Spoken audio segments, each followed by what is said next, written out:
ইরানকে ঠেকাতে এক হয়ে লড়বে যুক্তরাষ্ট্র ইসরায়েল, বলেছেন নেতানিয়াহু।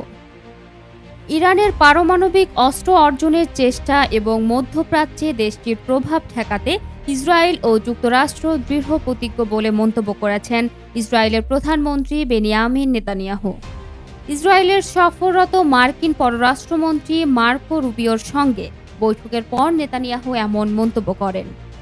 রুবিওর সঙ্গে বৈঠকের পর জেরুজালেমের যৌথ সংবাদ সম্মেলনে নেতানিয়াহু বলেন, তারা বিভিন্ন বিষয় নিয়ে আলোচনা করছেন, তবে সবচেয়ে গুরুত্বপূর্ণ ছিল ইরান প্রসঙ্গ। ইসরায়েলের প্রধানমন্ত্রী বলেন, ইরানের হুমকির মোকাবিলায় ইসরায়েল ও আমেরিকা কাঁধে কাঁধ মিলিয়ে লড়বে। তিনি বলেন, আয়াতুল্লাহরা যাতে কোনোভাবেই পারমাণবিক অস্ত্র না পান সে বিষয়ে আমরা একমত হয়েছি। একই সঙ্গে এই অঞ্চলে ইরানের আগ্রাসন অবশ্যই প্রতিহত করতে হবে। ইরানের পারমাণবিক স্থাপনায় হামলার ইঙ্গিত দিয়ে নেতানিয়াহু বলেন, গত 16 মাস ইরানের সন্ত্রাসী অক্ষের ওপর কঠিন আঘাত এনেছে ইসরায়েল। প্রেসিডেন্ট ট্রাম্পের শক্তিশালী নেতৃত্বের অধীনে এই কাজও যে সম্পূর্ণ করতে পারব সে বিষয়ে কোনো সন্দেহ নেই। এ সময় যুক্তরাষ্ট্রের পররাষ্ট্রমন্ত্রী রুবিও বলেন, প্রতিটি সন্ত্রাসী গোষ্ঠীর পেছনে, প্রতিটি সহিংস কর্মকাণ্ডের পেছনে, প্রতিটি অস্থিতিশীল কর্মকাণ্ডের পেছনে এই অঞ্চলের লাখ লাখ মানুষের শান্তি ও স্থিতিশীলতার প্রতি হুমকি সহ সবকিছুর পেছনে রয়েছে ইরান।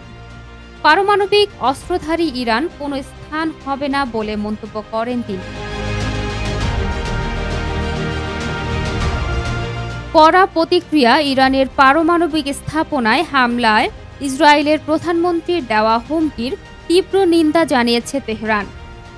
দেশটির পররাষ্ট্র মন্ত্রণালয়ের মুখপাত্র ইসমাইল বাকেয়াই বলেছেন, অন্য দেশকে এ ধরনের হুমকি দেওয়া আন্তর্জাতিক আইন ও জাতিসংঘ সনদ উভয়ই সুস্পষ্ট লঙ্ঘন।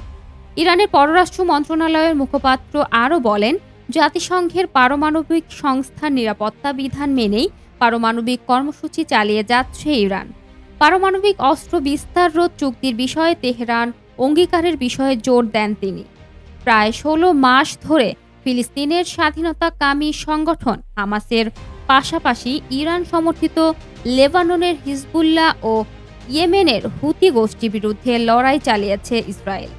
ফিলিস্তিনের প্রতি সহানুভূতিশীল এসব গোষ্ঠীকে প্রতিরোধ অক্ষ হিসেবে অভিহিত করে থাকে ইরান।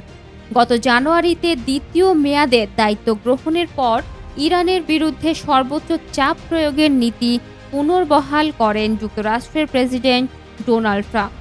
প্রেসিডেন্ট হিসেবে প্রথম মেয়াদে তিনি এই নীতি গ্রহণ করেছিলেন।